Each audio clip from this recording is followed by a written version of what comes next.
Apostle जी, ये आज couple अपनी गवाही देने के लिए आया है। ये कहते कि 2018 में इस बहन की मैरिज हुई और मैरिज के बाद इनके पीरियड रेगुलर हो गए और कहते कि 2-2, 3-3 महीने बाद हल्का सा दाग ही लगता था और पीरियड नहीं आ रहे थे नॉर्मली, और इन्होंने ट्राई किया बेबी के लिए लेकिन कंसीव नहीं कर पा रहे थे। और कहते फिर हम डॉक्टर के पास गए, चेकअप वगैरह करवाए, 3-4 डॉक्टर्स के पास गए और लेकिन कहते कि दवाइयों से भी कोई भी फर्क नहीं पड़ रहा था, बेबी कंसीव नहीं कर पा रहे थे। और कहते कि फिर किसी ने चर्च के बारे में हमें बताया और ये कहते हैं कि 2021 ईस्टर मीटिंग में ये फर्स्ट टाइम चर्च में आए थे और जैसे ही उस दिन आए अपोस्टल जी, आपने फायर प्रे में जो है दुष्ट आत्माओं को, बीमारियों को डांटा था, जिन लोगों के अंदर गुप्त रोग है उन रोगों को डांटा था। और जैसे ही आपने ये प्रेयर, इस बहन को माइक देना। आपका नाम बताओ, आपके हस्बैंड को माइक दो, इनका नाम बताओ। पापा जी मेरा नाम लखविंदर कौर। और कहाँ से हो आप अभी? मानना वाले अमृतसर। अमृतसर से। ओके, आप हस्बैंड नाम क्या आपका? मेरा नाम तरसेम सिंह है जी, मैं माना वाले तो रहने वाला। अमृतसर से आप आए हैं? हाँ जी। ओके, आपके टेस्टिमनी 2018 में मैरिज के बाद जब आपके पीरियड इररेगुलर थे, आते नहीं थे, दाग ही लगता था, तो आप प्रेगनेंसी कंसीव नहीं कर पा रहे थे, डॉक्टर से चेक कराया, मेडिसिन खाई, लगातार मेडिसिन खाते रहे और आपने कितने डॉक्टर चेंज किए? पापा जी 3। और कोई रिजल्ट आपको मेडिसिन से आपको नहीं मिला क्योंकि आपकी बॉडी के अंदर जो थी वो रसौलियाँ थी। हाँ जी पापा जी। आपके यूट्रस में बहुत सारी रसौलियाँ थी। हाँ जी पापा जी। और मेडिसिन से भी वो खत्म नहीं हुई। हाँ जी पापा जी। आपको चर्च के बारे में किसी ने बताया और आप चर्च में 2021 की ईस्टर मीटिंग में आप प्रेयर रिसीव कर रहे थे। हाँ जी पापा जी। ओके, वो मीटिंग को देखेंगे हम, उस टेस्टिमनी को देखेंगे क्या हुआ उसमें। मैं बेबीज की ब्लेसिंग में जो भी आपको चाहिए उसको देखो आत्मा में और परमेश्वर को बोलो, परमेश्वर मैं तेरा थैंक्स करता हूं तो ये पिक्चर को जमीनी हकीकत बनाएगा। मांगो यीशु मसीह के नाम। ये किस तरीके की मीटिंग की बात कर रहे हैं हम? 8 अगस्त अपोस्टल जी 2021 ईस्टर मीटिंग में जब ये बीमार थे, पेट में रसौलियों के साथ फर्स्ट टाइम चर्च आए थे। और जैसे ही अपनी ये प्रेयर की थी उसके बाद ये कहते घर गए और एक नहीं लगातार कहते 17 रसौलियां, 17 रसौलियां लगातार इस प्रेयर के बाद लगातार इनके गुप्तांग से निकलती रही। आप जब घर में गए तो आपके रसौलियां लगातार निकलती रही? हाँ जी पापा जी। जब आप उस दिन प्रेयर रिसीव करके गए, आप जब घर गए तो ऑटोमेटिकली कुछ नहीं, दवाई नहीं खाई आपने? हाँ जी पापा जी। कुछ नहीं किया, कुछ नहीं, जस्ट प्रेयर रिसीव की और रसौलियां निकलनी शुरू हो गई? हाँ जी पापा जी। कितनी देर तक वो निकलती रही रसौलियां? 17 रसौलियां सी। कितनी देर तक निकल दिया रही हो? पापा जी 1-1.5 घंटा लगातार इस तरह चलता रहा। लगातार निकलती रही? हाँ जी जब अब पापा। यहाँ से वापिस गए? हाँ जी पापा जी। और उसके बाद अपोस्टल जो कहते हैं कि इन्हें 12 साल की उम्र से ही पीरियड रेगुलर थे। कहते जैसे रसौलियां बाहर आई तो पीरियड सबसे पहले फर्स्ट टाइम लाइफ में कहते हैं कि रसौलियों के बाद पीरियड इनके नॉर्मल हो गए। ओह जीसस। और कहते हैं क्योंकि 17 रसौलियों का मतलब है कि वो जस्ट एक नाइट में तो नहीं बनी होगी। हाँ जी। आप जब छोटी थी तभी से आपके पीरियड जो थे वो सही नहीं थे, इसका मतलब वो रसौलियां पुरानी रसौलियां थी। हाँ जी। क्योंकि आपके पीरियड रेगुलर नहीं थे कभी भी। मैरिज तो बाद पापा जी इस तरह होया जी। मैरिज तो बाद ऐसा कि रेगुलर नहीं आए पीरियड? हाँ जी पापा पहले जी। ठीक थे?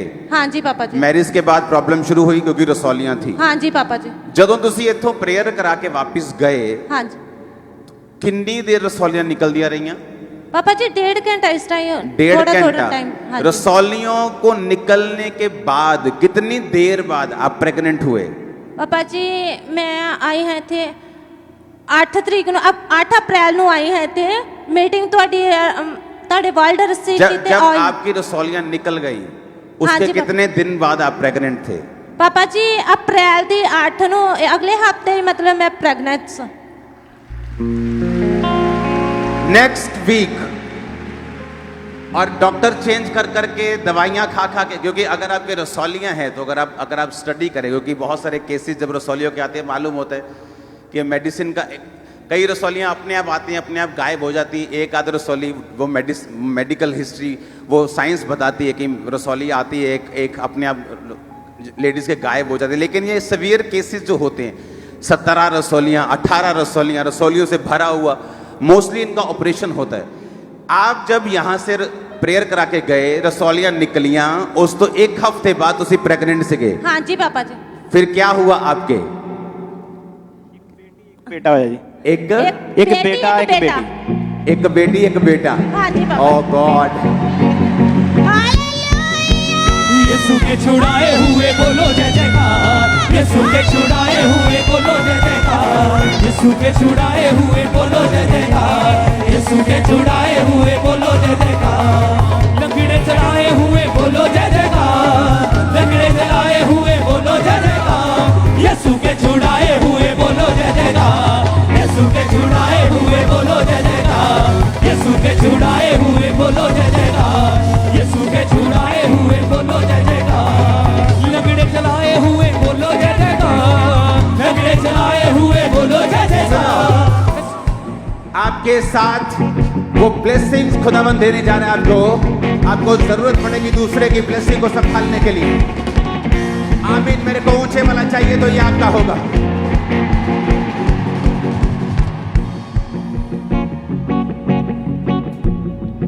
आप 2018 से मसीह में हैं। हाँ जी पापा जी। कितने पैसे मिले आपको मसीह में आने के लिए? पापा जी कोई नहीं। सुनो मेरी बात, मसीही लोगों का काम है लोगों को छुड़ाना। जब ये चर्च में आई होंगी किसी ने इनसे नहीं पूछा होगा तुम किस धर्म की हो, कौन सी जात की हो।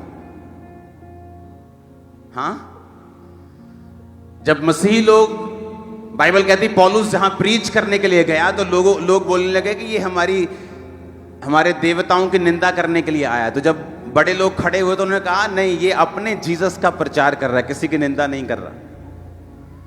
अब बताओ, जो लोग बोलते हैं कि पैसे देके धर्म परिवर्तन किया, अब बताओ क्या बोलना है?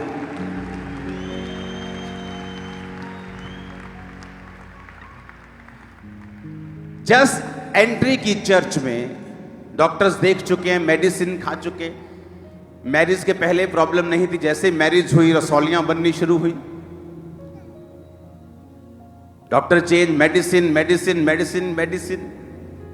प्रेयर रिसीव की, रसौलियों को स्वर्गदूतों ने छुआ। घर जाते 1 2 3 4 5, वो देखो 17 रसौलियां।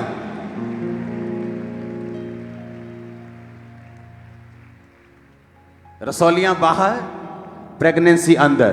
अगले हफ्ते प्रेग्नेंट, 21 में प्रेगनेंसी, 22 में बच्चों को बड़ा करके चर्च में लेके आए। और क्या चाहिए? ऊपर आसमान तो नहीं दिख रहा, और ऊपर देखकर जीसस को थैंक्स करो। दुखों से बचाए हुए बोलो जय जयकार, दुखों से हालेलुया, हालेलुया हुए बोलो जय जयकार, दुखों से बचाए हुए। आमीन। क्रिश्चियन लोगों का किसी के साथ युद्ध नहीं, क्योंकि हमारा युद्ध रसौलियों के साथ है, हमारा युद्ध बांझपन के साथ है, नशों के साथ है, और किसी के डराए से डरने वाले नहीं, क्योंकि हमारा युद्ध शैतान के साथ है। वो करते रहेंगे, लड़ते रहेंगे। आमीन।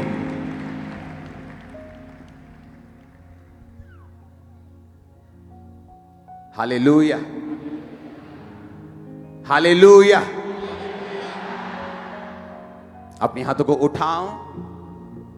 ये सेम मिरेकल कि दूत आपको टच करें आज आपकी लाइफ में कंप्लीट हो। जितने ब्रांचेस सुन रहे हैं, ओवरफ्लो सेक्शन सुन रहे हैं, वो सेम दूत जिन्होंने इस बहन को छुआ आपको टच करें और वो आपकी लाइफ में रिलीज करें मिरेकल्स को, हीलिंग को, यीशु के नाम में। आमीन। ऊंचा, ये बरकत आपकी है। ये बहन को माइक देना। क्या क्या बोलना चाहती हो जो सिस्टर्स के पास अभी बेबी नहीं, या जो लोग हीलिंग अभी चाहते हैं, क्या कहना चाहते हो आप उनसे? पापा जी, मैं उन्होंने यही कहना चाहने कि बस विश्वास च बने रहो, परमेश्वर जरूर बरकत देन दी ताकत रखता है। 2018 में चर्च आना, 18 में कुछ नहीं, 19 20, और परमेश्वर देखता है कि क्यों आया है चर्च। हीलिंग शकन आया है कि सच्ची में नुमाइंदा है तुम?